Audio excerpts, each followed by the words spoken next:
कश्मीर के सांबा से सामने आ रही है, जहां पर संदिग्ध ड्रोन देखा गया है। पुंछ में भी संदिग्ध ड्रोन देखा गया। एलओसी के पास संदिग्ध ड्रोन देखे गए। पुंछ में सुरक्षा बलों ने ड्रोन पर फायरिंग की है। ड्रोन के खतरे के चलते सुरक्षा बल अलर्ट पर है। सुरक्षा बलों ने इलाके में सतर्कता बढ़ा दी है। तो आपको बता दें, पिछले कुछ समय से अगर आप देखें तो जो इस तरह की गतिविधियां हैं वो काफी ज्यादा बढ़ी हैं, चाहे ड्रोन मिलने की हो या फिर आपने देखा कि किस तरह से पिछले दिनों एक आईईडी भी मिला था जिसे कि ब्लास्ट किया गया था समय रहते।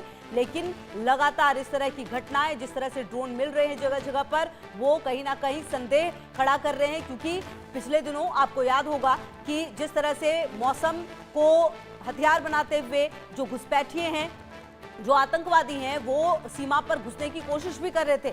और अब ये ड्रोन का सहारा भी लिया जा रहा है, क्योंकि कहीं ना कहीं कहा यह जा रहा है कि ड्रोन के सहारे कुछ मैसेज पहुंचाने की कोशिश है। तो ऐसे में देखिए, समय रहते जरूर ड्रोन को ढूंढा गया है, लेकिन ये सुरक्षा बलों ने अपने इलाके में सतर्कता बढ़ा दी है। और अजय हमारे सहयोगी ज्यादा जानकारी के लिए इसी खबर पर हमारे साथ। अजय, देखिए, ये पहला मौका नहीं है। पिछले कुछ समय से लगातार जो ड्रोन वाली एक्टिविटी है वो काफी ज्यादा बढ़ रही है। आखिरकार ऐसा क्यों है और लगातार बढ़ती इन घटनाओं से संकेत क्या मिलते हुए नजर आ रहे हैं? देखिए, अगर आप देखें तो पिछले एक सप्ताह में ये तीसरी बड़ी घटना है जब पाकिस्तान और पाकिस्तान के कब्जे वाले कश्मीर की तरफ से ड्रोन लगातार भारतीय क्षेत्र में जो है वो दाखिल हुए हैं। और ऐसे ही नहीं है, अगर आप देखें तो लगभग 5 दिन पहले एक ड्रोन आया था जिसने सांबा सेक्टर में अंतर्राष्ट्रीय सीमा से घुसपैठ की और उसके बाद वहां पर एक हथियारों का जो पैकेट था वो ड्रॉप किया, जिसे बाद में सुरक्षा बलों ने बरामद किया। उसके बाद सांबा और पुंछ में लगातार ड्रोन देखे गए। 2 दिन पहले भी इसी तरह से ड्रोन जो है वो सांबा, पुंछ, राजौरी 3 इलाकों में देखे गए थे। और आज भी पुंछ और सांबा में 2 जगह पर ड्रोन देखे जाने के बाद भारतीय सेना के जवानों ने तुरंत फायरिंग की और उसके बाद उस ड्रोन को पाकिस्तान के कब्जे वाले कश्मीर की तरफ वापस धकेल दिया, या फिर वो नीचे गिर गया होगा, जिसे लेकर अलर्ट किया गया है, तलाशी अभियान तेज किया गया है। मगर सबसे बड़ी बात यह है कि आखिरकार जब दुनिया में इस वक्त जो हालात हैं, खासतौर पे आप ईरान की बात करें, इसराइल की बात करें, अमेरिका की बात करें, या फिर बाकी जहां पे तनाव है जिन कंट्रीज में उनकी बात करें, तो ऐसे मौके पर पाकिस्तान की तरफ से अगर ड्रोन यहां पर भेजे जा रहे हैं तो इसके पीछे की मंशा क्या है, ये एक बड़ा सवाल पैदा होता है। हालांकि भारतीय सेना लगातार सतर्क है और भारतीय सेना इस चीज पर नजर रखे हुए है कि पाकिस्तान की तरफ से कोई भी हिमाकत होगी तो उसका जवाब दिया जाएगा। हमने देखा चाहे वो गुजरात में पाकिस्तान की तरफ से एक नाव जो है उस तरफ आई, उसे तुरंत जो है ट्रेस किया गया, उसे वहीं पर दबोच लिया गया। इसी तरह से सांबा में ड्रोन के जरिए हथियार आए, उन्हें पकड़ लिया गया था।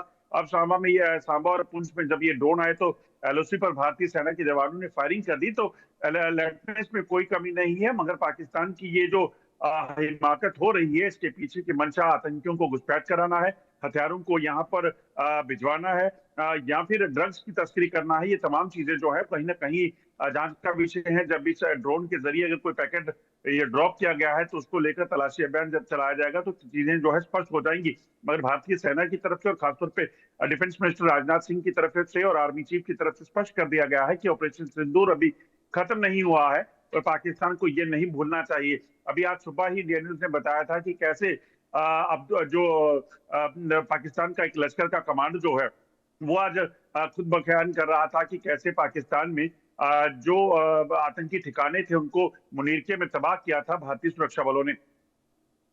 जी बिल्कुल। और कहीं ना कहीं अजय, देखिए, जो बात आप कह रहे हैं, जो दुनिया की परिस्थितियां बदली हैं और उसके बाद जिस तरह की स्थिति अभी फिलहाल नजर आ रही है, पहले हमने ये भी देखा कि मौसम का जो है वो फायदा उठाते हुए पाकिस्तान नजर आया, घुसपैठियों को और आतंकवादियों को घुसाने की कोशिश उसकी थी नापाक। उसके अलावा ड्रोन भेजना, कहीं ना कहीं डिस्टर्बेंस क्रिएट करना, ये तमाम बातें बताती है अजय कि चाहे दुनिया में कुछ भी चल रहा हो, पाकिस्तान अपना नैरेटिव सेट करने की हमेशा कोशिश करता है और वो कोशिश उसकी कामयाब हो जाए, बस उसी के लिए ये तरीके भी वो अख्तियार करता नजर आ रहा है। देखिए, एक चीज को समझना होगा कि पाकिस्तान नैरेटिव सेट नहीं कर रहा है, ये दरअसल एक टेरर स्टेट है और टेरर स्टेट सिवाय आतंकवाद के कुछ कर नहीं सकती। अपने अंदर खाने से हालत पाकिस्तान की क्या है वो सबने देखा हुआ है। और ऐसे में अब आप सोचिए कि लगातार पाकिस्तान की तरफ से हथियारों को भेजने के लिए, ड्रग्स को भेजने के लिए, या फिर आतंकी घुसपैठ के लिए जो है वो तमाम तरह के प्रयास किए जा रहे हैं। दरअसल एलओसी और अंतर्राष्ट्रीय सीमा के इलाके पर भारतीय सेना और बीएसएफ की चौकसी बड़ी ज्यादा है। उसके पीछे जम्मू कश्मीर पुलिस के जवान लगातार 24 घंटे जो है वो निगरानी बनाए हुए हैं, गश्त करते हैं, पेट्रोलिंग करते हैं। और ऐसे में पाकिस्तान की कोई चल नहीं पा रही। तो ऐसे में पाकिस्तान जो कोशिशें कर रहा है उन कोशिशों को लगातार नाकाम किया जाएगा, उसके लिए तैयारियां पूरी हैं। वहीं अगर बात की जाए तो जो जानकारियां हैं उसके मुताबिक एलओसी और अंतर्राष्ट्रीय सीमा के दूसरी तरफ लगभग 30 से 140 के करीब आतंकी मौजूद हैं। उनको जम्मू कश्मीर में घुसपैठ पाकिस्तान करवाना चाहता है और ऐसे में लगातार सुरक्षा व्यवस्था को कड़ा कर दिया है। और आज भी अगर आप देखें तो गृह सचिव जम्मू कश्मीर आए थे और जम्मू कश्मीर में उन्होंने 2 दिन रहकर लगातार जो बैठकों का सिलसिला है उसे जारी रखा है। बीएसएफ के साथ साथ आर्मी, पुलिस और सीआरपीएफ के जो आला अधिकारी हैं, डीजीपी हैं, चीफ है, उनके साथ जो है वो बैठक कर तमाम हालातों पर चर्चा हुई है और किस तरीके से भारतीय सुरक्षा बलों को कार्रवाइयां करनी है उस चीज को लेकर भी खास निर्देश जो है वो दिए गए हैं। और इस ठीक है। बैठक जो है कुछ दिन पहले जब गृह मंत्री की बैठक हुई उसके बाद हुई है। ठीक है, बहुत शुक्रिया अजय आपका इन तमाम जानकारियों के लिए। लगातार रहेगी नजर।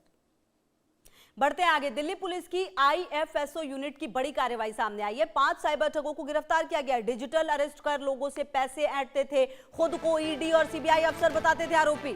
यूपी और एमपी से आरोपियों की गिरफ्तारी हुई है। तो अहम जानकारी आपको दे दें, 5 साइबर ठगों को गिरफ्तार किया गया है। और आपको बताएं कि डिजिटल अरेस्ट कर लोगों से रकम ऐंठते थे। ये डिजिटल अरेस्ट कर लोगों से रकम ऐंठा जाता था, खुद को ईडी और सीबीआई का अफसर बताते थे। और देखिए पिछले कुछ समय में जिस तरह से इस तरह की घटनाएं बढ़ी हैं वो आपने भी देखा है कि कैसे अभी भी देखिए कुछ दिन पहले याद होगा आपको, दिल्ली में एक जो बुजुर्ग डॉक्टर दंपति हैं उनको किस तरीके से लगभग 15 से 16 दिन डिजिटल अरेस्ट रख के उनके करोड़ों रुपए जो हैं वो ऐंठे गए। और इस तरह की घटनाओं को ये लगातार अंजाम देते थे क्योंकि एक ऐसा सेट इनकी तरफ से तैयार किया जाता है जो आप बिल्कुल अपने सोचने समझने की क्षमता जो है वो खोने लगते हैं और जो भी पैसे आपके अकाउंट में होते हैं वो इनकी तरफ से अपने अकाउंट में ट्रांसफर कराए जाते हैं। उसके बाद इनका कुछ पता नहीं चलता। लेकिन फिलहाल आप देखिए 5 साइबर ठगों को गिरफ्तार किया गया और निश्चित तौर पर ये एक बड़ी कामयाबी है। अगर इस तरह के लोग पकड़े गए हैं और इनकी तरफ से अगर तमाम जानकारी सामने आती है तो फिर ये आखिरकार ये डिजिटल अरेस्ट करते कैसे हैं, किस तरीके से इनकी पूरी टीम बनती है, इन चीजों को अगर समझा जा सके तो आने वाले समय में जो डिजिटल अरेस्ट की घटना है उसमें लगातार कमी आएगी, ये भी कहा जा सकता है। तो बहरहाल आपको बता दें, डिजिटल अरेस्ट कर लोगों से ये रकम ऐंठते थे और कई लोगों को निशाना बना चुके थे। अब फिलहाल तो अब इनके फोन, बैंक डिटेल्स, इन तमाम चीजों की जांच निश्चित तौर पर होगी। पता ये चल पाएगा कि आखिरकार और कौन कौन से लोग इनके साथ इन्वॉल्व थे, क्योंकि जब इस तरह की घटना होती है डिजिटल अरेस्ट की तो आप ये मानकर चलिए कि ये 1-2 लोगों का काम नहीं होता, बल्कि इनका एक पूरा ग्रुप होता है जो पूरी तरह से एक्ट करते हैं और पूरी तरह से लोगों को अपने जाल में फंसाते हैं। और यही वो लोग हैं देखिए जो साइबर ठगी करते हैं और कहीं ना कहीं गिरफ्तारी हुई है। अब दिल्ली पुलिस की आईएफएसओ यूनिट की बड़ी कार्रवाई हुई है और अब जब तमाम जानकारी सामने आएगी तो कहीं ना कहीं देखना बेहद महत्वपूर्ण होगा कि और क्या कुछ जानकारी इनसे मिल पाती है। और ये कामयाबी आपको बता दें मिलती हुई और कहीं ना कहीं पिछले कुछ समय से आपको बता दें कि जो ये घटनाएं साइबर ठगी की बढ़ी है उसको लेकर पीएम ने भी कई बार इसका जिक्र किया है।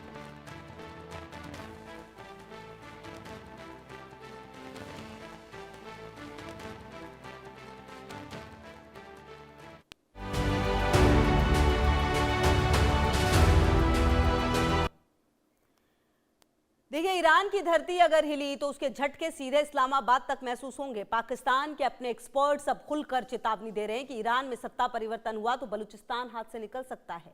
हथियारों की तस्करी, आतंकवाद और शरणार्थियों की बाढ़ पाकिस्तान की रीढ़ तोड़ सकती है। खुद पाकिस्तान मान रहा है कि उसकी सीमा सुरक्षा ध्वस्त हो सकती है और उसकी रणनीतिक स्थिरता खतरे में पड़ जाएगी। सवाल है क्या ईरान की आग पाकिस्तान को अंदर से जला देगी? अपने आप में यह सवाल काफी ज्यादा है क्योंकि ईरान में सत्ता परिवर्तन की जो आहट है, आपको बता दें कि ईरान में सत्ता परिवर्तन की आहट ने पाकिस्तान में भी खलबली मचा दी है। पाकिस्तानी अखबार, ट्रिब्यूनल और वहां के वरिष्ठ राजनयिक खुलकर मान रहे हैं ईरान में किसी भी तरह का बदलाव पाकिस्तान के लिए खतरे की घंटी है। ईरान में रह रहे पाकिस्तान के पूर्व राजदूत आसिफ दुर्रानी ने साफ कहा, ईरान में राजनीतिक अस्थिरता का सीधा असर पाकिस्तान पर पड़ेगा। पाकिस्तान और ईरान के बीच करीब 900 किलोमीटर लंबी सीमा है जो सीधे बलूचिस्तान से जुड़ती है। यही बलूचिस्तान पाकिस्तान का सबसे अस्थिर और विद्रोहग्रस्त इलाका है। पाकिस्तानी सुरक्षा एजेंसियों को डर है कि ईरान में अराजकता फैली तो सीमा पार से आतंकवादी नेटवर्क फिर से सक्रिय हो जाएगा। हथियारों की तस्करी कई गुना बढ़ जाएगी। ड्रग्स माफिया और मानव तस्कर हालात का फायदा उठाएंगे। बलूच विद्रोही संगठनों को नया मनोबल मिलेगा। पाकिस्तान पहले ही आर्थिक संकट से जूझ रहा है। आईएमएफ के कर्ज पर टिकी अर्थव्यवस्था किसी बड़े झटके को झेल नहीं पाएगी। ऐसे में ईरान संकट पाकिस्तान के लिए आंतरिक विस्फोट साबित हो सकता है। पाकिस्तान ईरान में सत्ता परिवर्तन के खिलाफ खड़ा दिख रहा है। इस्लामाबाद को डर है कि ये आग उसकी सीमाओं में प्रवेश कर जाएगी और हालात तब बाहर हो सकते हैं काबू से और कहीं ना कहीं जो पाकिस्तान में स्थिति है वो और ज्यादा बदतर होती हुई दिख सकती है। अब सवाल कई सारे उठते हैं कि आखिरकार देखिए जो स्थिति है ईरान में बदल रही है, लेकिन किसी भी देश की सीमा अगर आपके देश की सीमा से लगती है तो आपको कहीं ना कहीं घबराने की जरूरत होती है। और अब आपको यह समझना चाहिए, ग्राफिक्स के जरिए हम ये समझाने की कोशिश करते हैं कि यूएस के टारगेट पर ईरान जरूर है, लेकिन आप देखिए पाकिस्तान क्यों घबराया है। अगर आप ग्राफिक्स के जरिए समझने की कोशिश करें, ईरान से लगी 900 किलोमीटर की संवेदनशील सीमा है। बलूचिस्तान पहले से विद्रोह की आग में दिखता रहा है, जलता रहा है, यह हमें भी पता है। हथियार तस्करी बढ़ने का जो खतरा है वो पाकिस्तान को ऐसा लगता है बढ़ जाएगा। आतंकवादी नेटवर्क फिर से सक्रिय हो सकते हैं और कहीं ना कहीं इसका सीधा असर शरणार्थियों की बाढ़ आ सकती है। अगर ऐसा होता है, आपने देखा होगा कि किस तरह से जब बांग्लादेश और पाकिस्तान के बीच में भी युद्ध हुआ था तो कई बांग्लादेशी भारत में भी घुसे थे। आर्थिक व्यवस्था पर सीधा सीधा असर होगा। तो 900 किलोमीटर की संवेदनशील सीमा है जो ईरान से लगती है और शायद यही बड़ी वजह है कि स्थिति इस कदर खराब होती हुई नजर आ रही है। अब देखिए जो पाकिस्तानी एक्सपर्ट्स हैं वो भी ये मान रहे हैं कि ईरान अगर अराजकता में गया तो पाकिस्तान के लिए हालात बेकाबू हो जाएंगे। पाकिस्तान पहले से लाखों अफगान शरणार्थियों को बोझ झेल रहा है। अगर ईरान में भी लोगों का पलायन शुरू हुआ तो सामाजिक व्यवस्था चरमरा जाएगी, सीमा प्रबंधन फेल हो सकता है, शहरी इलाकों पर दबाव बढ़ेगा, स्वास्थ्य, शिक्षा, सुरक्षा व्यवस्था पर संकट गहरा जाएगा। पाकिस्तान के पूर्व विदेश सचिव जाहिर सलीम तक कह चुके हैं कि पश्चिमी हस्तक्षेप ईरान को और अस्थिर करेगा। यही अस्थिरता पाकिस्तान को रणनीतिक रूप से कमजोर बना देगा। बलूचिस्तान में अलगाववाद को नई हवा मिल सकती है। पाकिस्तानी सेना की अब तक की आतंकवाद विरोधी उपलब्धियां मिट्टी में मिल जाएंगी। यानी ईरान में सरकार गिराना पाकिस्तान के लिए राजनीतिक नहीं बल्कि अस्तित्व का संकट बन सकता है। यही कारण है कि पाकिस्तान बार बार ईरान की संप्रभुता की बात कर रहा है। इस्लामाबाद जानता है अगर तेहरान गिरा तो अगला नंबर उसका हो सकता है। यही डर आज पाकिस्तान की रणनीति तय कर रहा है और यही डर उसकी सबसे कमजोर कड़ी भी बनता जा रहा है।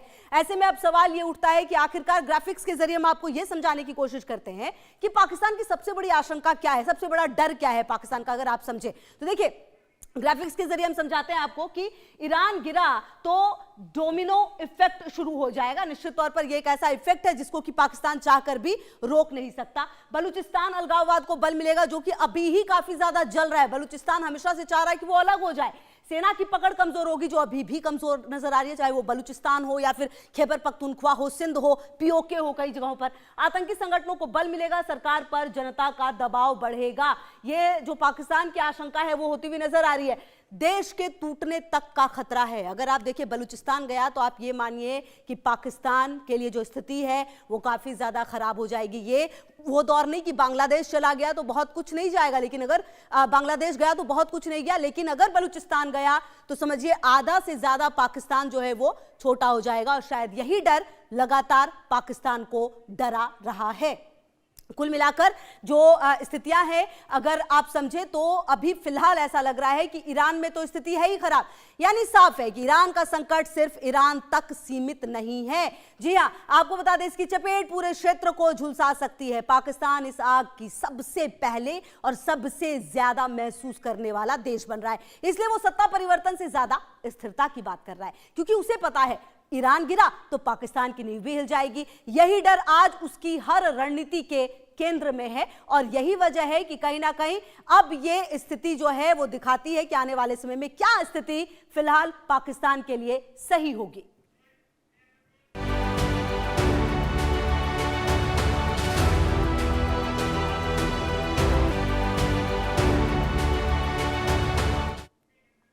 चलिए आगे बढ़ते हैं। देखिए ईरान की सड़कों पर अब सिर्फ विरोध नहीं बल्कि विदेशी बंदूकें भी उतर चुकी हैं।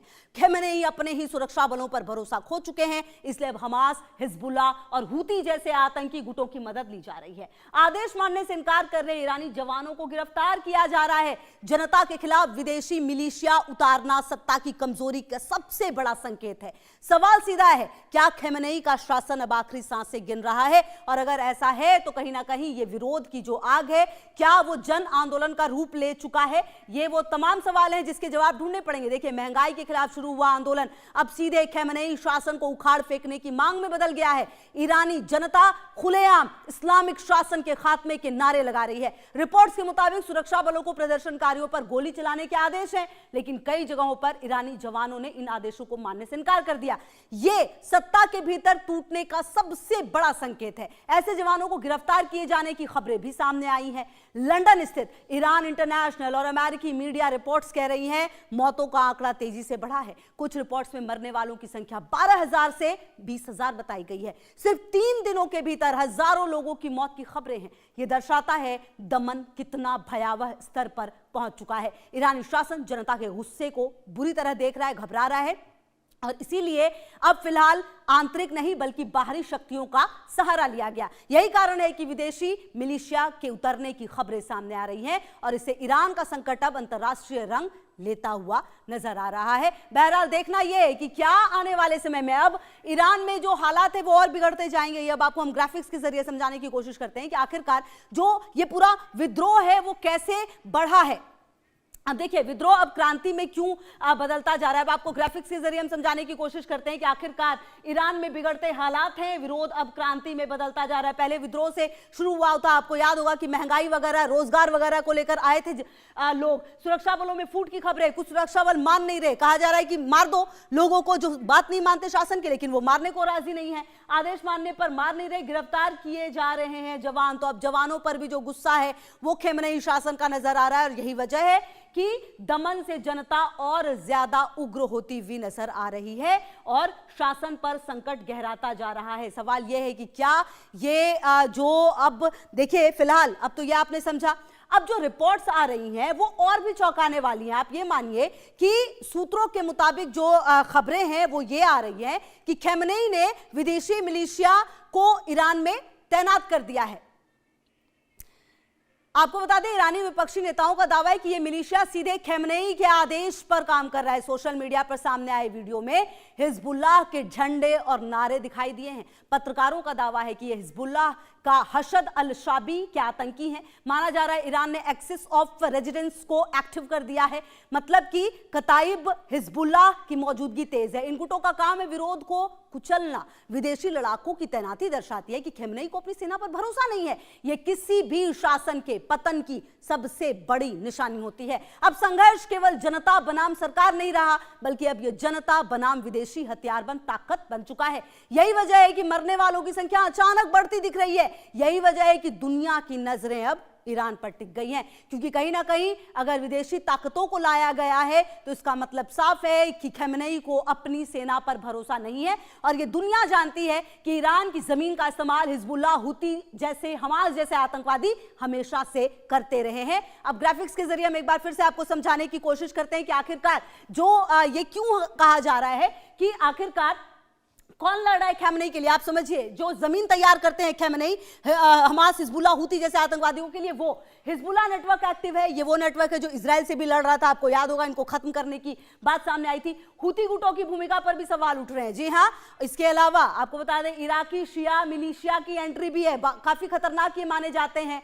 एक्सिस ऑफ रेजिडेंस सक्रिय बताए जा रहे हैं। इसके अलावा विदेशी लड़ाके जो हैं वो ईरानी सड़कों पर हैं और इसीलिए जो मौतों का आंकड़ा है वो जबरदस्त तरीके से बढ़ा है। सवाल इसीलिए उठ रहे हैं कि आखिरकार ये जो विरोध शुरू हुआ था वो इस तरीके से कैसे बदल गया और आखिरकार आने वाले समय में क्या खamenei अपने देश को छोड़ेंगे या फिर इसी तरह से जो विदेशी मिलिशिया हैं उनका सहारा लेकर अपनी सेना को और अपनी जनता को कुचलते हुए नजर आएंगे, जिसका विरोध कहीं ना कहीं दुनिया के अलग अलग हिस्सों से होता हुआ नजर आ रहा है।